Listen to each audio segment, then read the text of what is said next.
عالمی میڈیا میں خبر شائع ہوئی ہے کہ سعودی عرب نے پاکستان کو مشورہ دیا ہے کہ وہ شام کے باغیوں کو مہلک ترین ہتھیار فراہم کرے تاکہ صدر بشار الاسد کی حکومت کا تختہ الٹا جا سکے۔ پاکستان کے دفتر خارجہ نے اس خبر کی پرزور تردید کی ہے، لیکن ماہرین کہتے ہیں کہ اس میں اگر ذرا بھی صداقت ہے تو یہ آگ سے کھیلنے کے مترادف ہوگا۔ مسلم دنیا میں موجودہ حالات کے پس منظر میں آج پشاور میں ایرانی قونصل خانے کے سامنے ایک خودکش حملہ ہوا ہے جس میں 2 FCA اہلکار شہید ہو گئے۔ آج شمالی وزیرستان میں تحریک طالبان کے سینئر ترین کمانڈرز میں سے ایک اور سابق قائم مقام امیر کو ساتھیوں سمیت قتل کر دیا گیا۔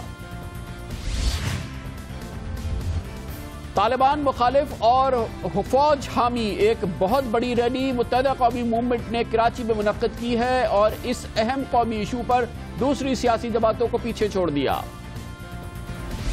چین اور پاکستان نے تاریخی مذاکرات مکمل کیے ہیں، جس کے بعد چین نے کہا ہے کہ وہ آئندہ 7 سالوں کے دوران پاکستان کو $30 ارب فراہم کرے گا۔ پاکستان کی بجلی اور توانائی کے شعبے کی تمام کمیاں دور ہو جائیں گی۔ آج اس کی تفصیلات ہمیں پنجاب کے وزیر اعلیٰ جناب شہباز شریف بتائیں گے۔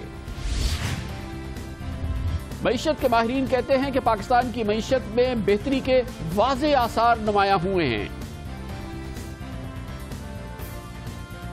دن بھر کی اہم ترین خبروں، تبصروں اور تجزیوں کے ساتھ آپ دیکھ رہے ہیں پروگرام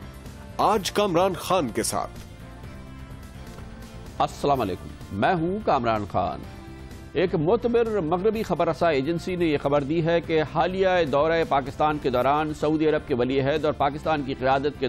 کے درمیان ہونے والے مذاکرات کے نتیجے میں فیصلہ کیا گیا ہے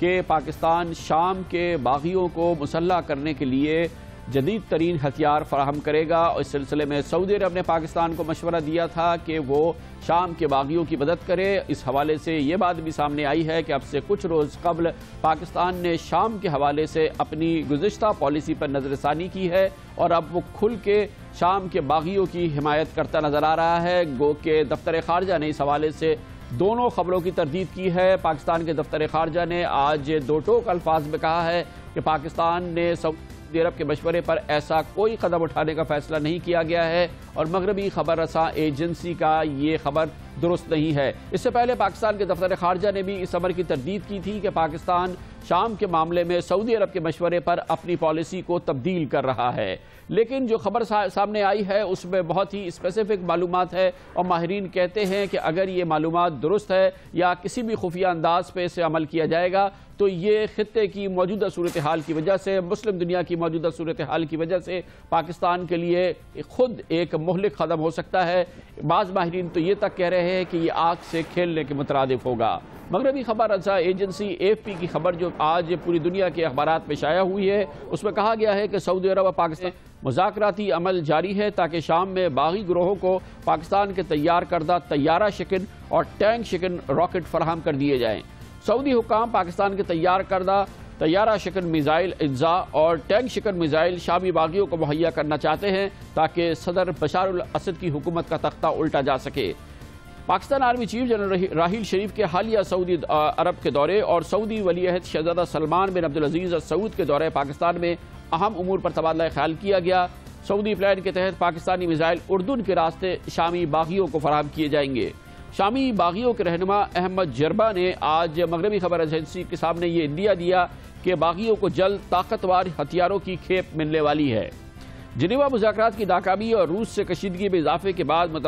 توقع ہے کہ امریکہ کو اتحادیوں کی جانب سے شامی باغیوں کو ہتھیار مہیا کرنے پر کوئی اعتراض نہ ہوگا۔ یاد رہے کہ شام کی 3 سالہ خانہ جنگی میں اب تک تقریباً 30 لاکھ افراد ہلاک ہو چکے ہیں اور یہی وجہ ہے کہ یہ ایک بہت ہی کنٹروورشل ایشو ہے اور اگر پاکستان کھل کے شام کے باغیوں کی حمایت کرتا ہے اور انہیں جدید ترین ہتھیار فراہم کرتا ہے تو یقینی طور پہ اس کا رد عمل بھی ہوگا۔ وہ گروہ جو کہ اس وقت شام کی حکومت اور اس کے صدر بشار الاسد کے خلاف برسر پیکار ہیں، ان کے بارے میں مغربی میڈیا اور دوسرے میڈیا نے یہ بارہا کہا ہے کہ ان کے تعلق براہ راست القاعدہ سے بھی ہیں۔ یہ تک کہا گیا ہے کہ القاعدہ ہی ہے جو کہ دراصل شام کے صدر بشار الاسد کے خلاف شامی باغیوں کی سرکردگی کر رہی ہے۔ پاکستان میں القاعدہ کے اثرات اور اس حوالے سے یہ خبر کہ شاید پاکستان کے ہتھیار القاعدہ تک پہنچ جائیں، یہ یقینی طور پہ فکر طلب بات ہے۔ دوسری جانب مغربی ماہرین یہ کہتے ہیں کہ اس بات کی کوئی یقین دہانی نہیں ہے کہ یہ ہتھیار صرف اور صرف شام تک محدود رہیں گے، اور عین ممکن ہے کہ یہ ہتھیار جس میں مجوزہ طور پہ اینٹی ٹینک شکن میزائل ہیں، طیارہ شکن میزائل ہیں، وہ دوسرے راستوں سے دوسرے ملکوں میں پہنچ سکیں اور جنگی اور بڑی جنگی کارروائیوں میں استعمال ہو سکے۔ اس لیے یہ امر یقینی طور پر ایک سیریس عمل ہوگا اور اس کے اثرات بھی ہو سکتے ہیں۔ اسی دوران یہ خبر بھی آئی ہے کہ بحرین کے بحرین کے امیر شیخ حماد بن عیسیٰ الخلیفہ مارچ کے وسط میں پاکستان کا دورہ کریں گے۔ یاد رہے کہ بحرین میں بھی اس وقت اسی قسم کی صورتحال ہے، جہاں پر 60% شیعہ آبادی بحرین کے حکمرانوں کے خلاف ایک تحریک بھی چلا رہی ہے، اور بحرین میں اس حوالے سے یہ بات بھی سامنے آئی ہے کہ بحرین کی سیکیورٹی فورسز میں پاکستانی نژاد لوگوں کو شامل کیا گیا ہے، پاکستانی شہریت کے لوگوں کو خاص طور پہ بحرین کی سیکیورٹی فورسز میں شامل کیا گیا تھا، جس کے بعد وہاں پر بھی اس حوالے سے ایک تنازعہ پیدا ہوا تھا۔ کئی مسلم ممالک میں اس وقت فرقہ وارانہ ہنگامے، فرقہ وارانہ فسادات عام ہیں۔ عراق اس وقت فرقہ وارانہ جنگ میں لڑ رہا ہے اور ہر مہینے ایک اندازے کے مطابق 1000 افراد کی جانیں جا رہی ہیں عراق میں۔ اسی حوالے سے یہ بات بھی بہت اہم ہے کہ فرقہ وارانہ رخ ہی اختیار کر چکی ہے شام کی جنگ بھی، اور اس معاملے کو بھی یقینی طور پہ اسی پس منظر میں دیکھا جا رہا ہے جس کی آگ میں اس وقت مشرق وسطیٰ جلتا نظر آ رہا ہے۔ اس صورتحال میں پاکستان اگر کوئی پوزیشن لیتا ہے اور ایسی قوتوں کی حمایت کرتا ہے جو کہ دراصل فرقہ وارانہ جنگ میں ایک جارح پوزیشن اختیار کیے ہوئے ہیں یا بہت ہی ایگریسو پوزیشن اختیار کیے ہوئے ہیں پاکستان کی خارجہ پالیسی کے حوالے سے، اور خاص طور پہ پاکستان کے موجودہ صورتحال کی وجہ سے اس کے سنگین اثرات ہو سکتے ہیں اور اس کے بہت ہی نیگیٹو اثرات پاکستان کے اندر بھی ہو سکتے ہیں۔ یاد رہے کہ پچھلے 6 سالوں کے دوران 2008 سے لے کر اب تک پاکستان میں 612 فرقہ وارانہ دہشت گردی کے واقعات ہو چکے ہیں۔ خود ہمارے پاکستان میں 612 فرقہ وارانہ دہشت گردی کے واقعات ہو چکے ہیں، جس میں اب تک 2304 لوگوں کی جانیں جا چکی ہیں اور تقریباً 4000 لوگ اس میں زخمی ہو چکے ہیں۔ یقینی طور پہ پاکستان خود اس وقت فرقہ وارانہ جنگ کی آگ میں جل رہا ہے، اور اس صورتحال میں عالمی سطح پر جو صورتحال ہے اس میں اگر کوئی پاکستان ایسی پوزیشن لیتا ہے کہ کسی ایک گروہ کو مسلح کرتا ہے یا کسی ایک حکومت کا ساتھ دیتا ہے، تو یقینی طور پہ اس کے کاؤنٹر ایفیکٹ بھی ہو سکتے ہیں، اس کے جوابی اثرات بھی ہو سکتے ہیں۔ اسی حوالے سے یہ بہت اہم ہے کہ آج پشاور میں ایک بڑا واقعہ ہوا ہے اور ایک بار پھر ایرانی مفادات کو نشانہ بنایا گیا ہے۔ پشاور میں ایرانی قونصل خانے کی پشت پر FCC چیک پوسٹ پر آج ایک خودکش حملہ ہوا ہے، جس میں 2 FCC اہلکاروں نے اپنی جانوں کا نذرانہ پیش کیا ہے اور ایرانی قونصل خانے پر براہ راست اس دہشت گرد حملے کو ناکام بنایا ہے۔ 2 FCC اہلکاروں نے شہادت دی اور ایرانی قونصل خانے پر یہ حملہ ناکام ہو گیا۔ اس سے پہلے کئی ایسے واقعات ہو چکے ہیں جس میں ایرانی مفادات کو پاکستان میں نشانہ بنانے کی کوشش کی گئی ہے، جس سے واضح طور پہ بات نظر آتی ہے کہ پوری دنیا میں جو تقسیم نمایاں ہو رہی ہے اس کے واضح اثرات پاکستان کے اندر بھی دیکھنے میں آ رہے ہیں۔ حالیہ یہ پیش رفت ہے جس میں مغربی میڈیا نے خبر دی کہ پاکستان شام میں سعودی عرب کے موقف کی حمایت کرے گا یا پاکستان شام میں حمایت کرے گا۔ اس حوالے سے ہم بات کرتے ہیں اور اس کے لیے ہم نے دعوت دی ہے۔ ہمارے ساتھ موجود ہیں قومی اور دفاعی امور کے ممتاز ایکسپرٹ جناب اکرام سہگل۔ بہت بہت شکریہ اکرام سہگل صاحب۔ آپ بتائیے گا، یہ آج خبریں شائع ہوئی ہیں کہ پاکستان شاید سعودی عرب کے مشورے پر شام کے باغیوں کو بہت مہلک ہتھیار، anti tank missiles, anti aircraft missiles دینے والا ہے، اور پاکستان کے دفتر خارجہ نے اس کی تردید کی ہے۔ ماہرین کہتے ہیں کہ اگر اس میں ذرا بھی صداقت ہے تو یہ آگ سے کھیلنے کے مترادف ہوگا۔ آپ کیا سمجھتے ہیں اس معاملے میں؟ میں جی بالکل ایگری کرتا ہوں، کیونکہ ایک بغاوت ہے وہاں پر، اور اگر آپ ایک یونائٹڈ نیشن چارٹر دیکھیں اور ابھی تک یونائٹڈ نیشنز کی کوئی خاص ریزولوشن نہیں آئی ہے، اگر یونائٹڈ نیشن کی ریزولوشن آ بھی جاتی تو ایک سیریا ایک مسلمان ممالک ہے اور اس کے اندر جو ان کی باغی ہیں اس کے اندر بہت مختلف فیکشن ہیں، تو آپ کو کیا پتہ چلے گا آپ کس فیکشن کو سپورٹ کرنے۔ اور میں سمجھتا ہوں کہ کبھی بھی، اور آپ نے دیکھ لیا جو آپ نے آگ کے ساتھ کھیلا افغانستان میں، تو آپ کے ساتھ آپ کا حشر کیا ہوا۔ تو آپ ایک انویٹیشن ٹو ڈیزاسٹر ہے. اور ٹھیک ہے سعودی عربیہ کا اپنی موقف ہے, وہ ہمارے دوست ممالک ہیں, لیکن ویپنز اگر جو کرنا ہے, اور آپ کو پتہ ہے کہ دنیا کا یہی ایک رد عمل ہے کہ ویپنز آپ کانفلکٹ ایریا میں سپلائی نہیں کرنا چاہیے آپ کو, اور اس سے آپ کو کاشواریاں ہوں گی اور یہ نہیں کرنا چاہیے. اچھا, ایک اور اسی خطے میں بڑی ٹینس سچویشن ہے بحرین کے اندر, جہاں پر ایک بڑی جو شیعہ آبادی ہے وہ بحرین کے حکمرانوں کے خلاف ایک تحریک چلا رہی ہے. وہاں سے بھی خبریں آئی ہیں اور کئی شکایات بھی آئی ہیں. اپنی کمیونٹی کو اس کی وجہ سے نشانہ بھی بنانا پڑا کہ بحرینی سیکیورٹی فورسز کے ساتھ پاکستانی شہری جو ہیں وہ بھی جو ان کی آپریشنز ہیں اس میں حصہ لیتے ہیں, یا سیکیورٹی کی ذمہ داریاں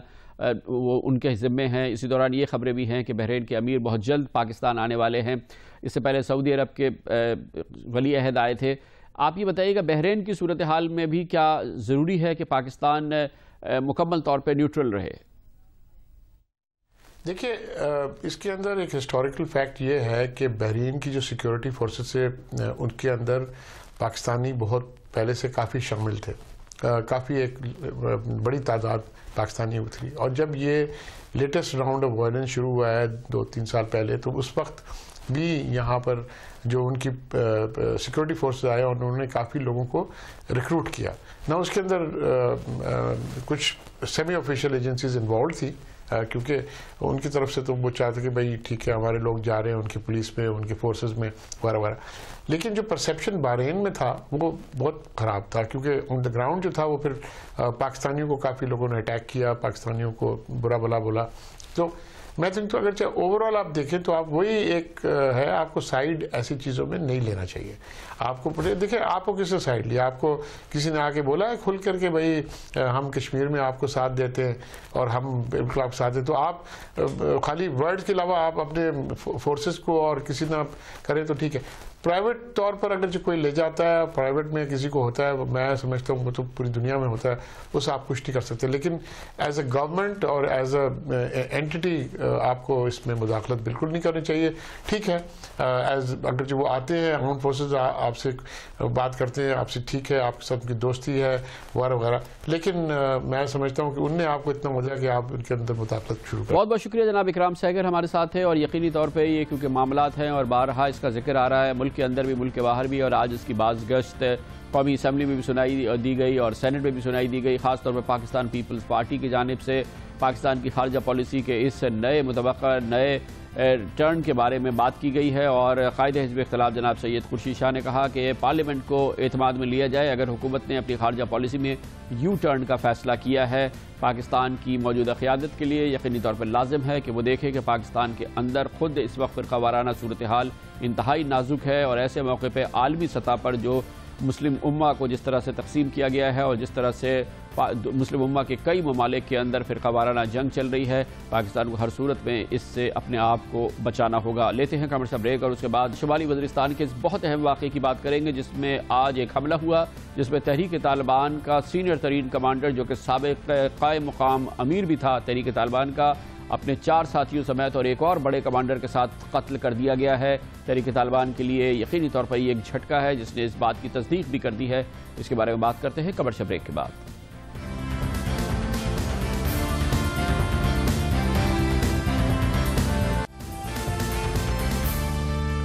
ویلکم بیک. تحریک طالبان کو سخت حالات کا سامنا ہے. 20 فروری سے اب تک تقریباً 4 محدود کارروائیاں ہیں جو پاکستان فضائیہ اور پاکستان آرمی کے گن شپ ہیلی کاپٹرز نے تحریک طالبان سے منسلک اور دوسرے دہشت گرد گروہوں کے حوالے سے کی ہیں. ان حملوں میں کئی ٹھکانے تباہ کیے گئے ہیں اور تقریباً 100 کے قریب ایسے لوگ جو کہ دہشت گرد سرگرمیوں میں ملوث تھے انہیں ہلاک کیا گیا ہے, یہ دعویٰ کیا گیا ہے. مختلف سرکاری ذرائع نے جن کے بیانات سے بات ثابت ہوئی ہے کہ پچھلے 4 روز کے دوران یہ بہت بڑی کارروائی تھی جو کہ شمالی وزیرستان میں کی گئی ہے پاکستانی فضائیہ کے اور پاکستانی آرمی کے دستوں کے حوالے سے. تحریک طالبان کے حوالے سے آج ایک اور بڑی خبر آئی ہے جب یہ پتہ چلا کہ آج شمالی وزیرستان کے ایک علاقے میں تحریک طالبان کے ایک انتہائی سینئر کمانڈر عصمت اللہ شاہین بیٹنی اپنے 3 ساتھیوں سمیت ان کو ہلاک کر دیا گیا. یہ حملہ ہوا ان کی گاڑی پر اور اس حملے کے نتیجے میں وہ 4 افراد عصمت اللہ شاہین سمیت جو کہ اس گاڑی میں موجود تھے وہ ہلاک ہو گئے. ہلاک ہونے والوں میں یہ بھی بتایا گیا کہ ایک اور اہم طالبان کمانڈر شیر رحمان بیٹنی بھی شامل ہے۔ عصمت اللہ شاہین کی تحریک طالبان میں بہت اہمیت تھی اور حکیم اللہ محسود کی امریکی ڈرون حملے میں ہلاکت کے بعد عصمت اللہ شاہین کو ہی تحریک طالبان کا امیر مقرر کیا گیا تھا۔ مختلف ایسے واقعات جس میں ایف سی اہلکاروں کی ہلاکت اور ان کو قتل کرنے کے واقعات بھی شامل ہیں، اس کی ذمہ داری شاہین نے لی تھی۔ آج تحریک طالبان نے اس واقعے کی تصدیق بھی کر دی ہے۔ آج کے واقعے کی اہمیت اور جو شمالی وزیرستان میں کارروائیاں ہو رہی ہیں، سیکیورٹی فورسز کی کارروائیاں، اس پر بات کرنے کے لیے ایک بار پھر ہمیں جوائن کیا ہے ہمارے معروف صحافی اور پروگرام جرگہ کے ہوسٹ جناب سلیم صافی نے۔ سلیم صافی صاحب، کیا اطلاعات ہے؟ آج کا یہ بہت اہم واقعہ ہے، عصمت اللہ شاہین، شیر رحمان بیٹنی اور 2 اور لوگ ہلاک ہو گئے اس واقعے میں، اور کیا معلومات ملی ہے ہمیں اس کے بارے میں؟ ابھی تک تو صرف یہ کنفرم ہوا ہے کہ جو صبح فائرنگ ہوئی تھی اس میں عصمت اللہ شاہین اور ان کے 2 ساتھی مارے گئے ہیں، لیکن یہ کہ کس نے مارا ہے ابھی تک یہ کلیئر نہیں ہے کہ کیا ان کو سیکیورٹی فورسز نے نشانہ بنایا ہے یا وہاں کے کسی مقامی گروہ نے نشانہ بنایا ہے، اور دونوں امکانات ہے۔ ایک تو سیکیورٹی فورسز نے وہاں پہ اس عرصے میں اپنی انٹیلیجنس بہت سٹرونگ کر لی ہیں، اور انٹیلیجنس کے جو مختلف ادارے ہیں وہ بھی اس طرح کے کام کرتی ہوئی نظر آ رہی ہیں۔ دوسری طرف خود انٹیلیجنس کی بھی یہ کوشش ہے، اور طالبان کی اپنی صفوں میں بھی کچھ اختلافات ہیں، تو ممکن ہے کہ ان اختلافات سے فائدہ اٹھایا گیا ہو اور سیکیورٹی ایجنسیز کی شہ پہ ان کو کسی مقامی گروہ نے نشانہ بنایا ہو۔ عصمت اللہ شاہین شروع میں ٹی ٹی پی کے مخالف تھے، بعد میں وہ ان سے جا ملے تھے اور حکیم اللہ محسود کے قریبی ساتھیوں میں شمار کیے جاتے تھے۔ یوں تو وہ ڈی آئی خان سے لے کے جو کوہاٹ تک کا جو بندوبستی علاقہ ہے اس کے انچارج تھے، لیکن طالبان کے مرکزی شورا کے رکن بھی تھے، اور حکیم اللہ محسود جب ڈرون کا نشانہ بن رہے تھے تو اس وقت وہ طالبان کی مرکزی شورا کے امیر بھی تھے، اور جس شورا نے ملا فضل اللہ کو امیر منتخب کیا تو اس شورا کی قیادت خود عصمت شاہین کر رہے تھے۔ یہ بتائیے کہ اس واقعے سے پہلے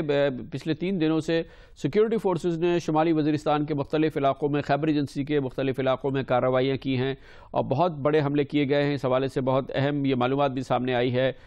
کہ کئی ایسے لوگ جن کی تلاش تھی وہ ہلاک ہو گئے ہیں، کئی دہشت گرد ٹھکانے ختم کیے گئے ہیں۔ یہ جو فوجی کارروائی ہے جو اس وقت ہو رہی ہے، اس سے پہلے بھی کئی بار اس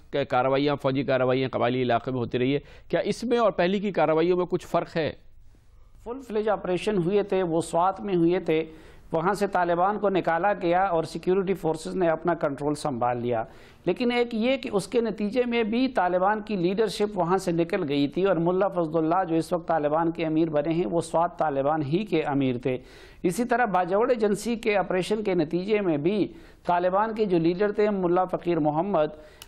یا مولانا ضیاء الرحمان وہ وہاں سے نکل گئے تھے۔ البتہ یہ کہ سیکیورٹی فورسز نے اپنی ریٹ اسٹیبلش کر دی، لیکن آج بھی سوات میں پوری طرح جو سول انتظامیہ کے لوگ ہیں وہ اپنے کنٹرول کو نہیں بحال کر سکے، اور وہاں سے وہ فوج کو فارغ نہیں کر سکے۔ یہاں پہ اب جو ہو رہا ہے سرجیکل سٹرائک اور اغزئی ایجنسی میں نے آپ سے عرض کیا کہ پچھلے 4-5 سالوں سے ہوتے رہے، اسی طرح خیبر ایجنسی میں گزشتہ 4-5 سالوں سے سرجیکل سٹرائکس ہو رہے ہیں۔ اور پھر اگر ٹی ٹی پی کو نقصان کے حوالے سے ہم دیکھ لیں تو اگرچہ ڈرون حملے پاکستان کی ساورنٹی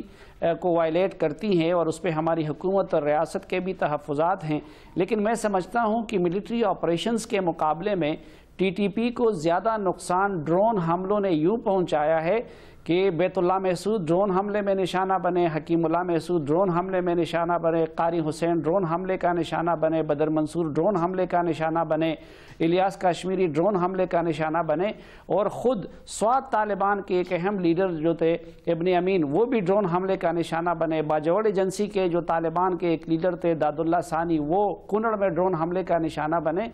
بہت بہت شکریہ جناب سلیم صافی۔ اور ہم نے کیا یہ کہ ڈرون حملوں کو بند کروا دیا ہے، امریکی سے شدید احتجاج کیا سرکاری سطح پر بھی اور سیاسی سطح پر بھی، گو کہ ڈرون حملوں سے سب سے زیادہ نقصان تحریک طالبان کو ہوا، اور تحریک طالبان کو اگر سب سے زیادہ نقصان ہوا تھا تو وہ ڈرون حملوں سے ہی ہوا تھا، اور پاکستانیوں کی شکایت تحریک طالبان سے جو ہے وہ کسی سے چھپی ہوئی نہیں ہے۔ لیتے ہیں کمرشل بریک اور اس کے بعد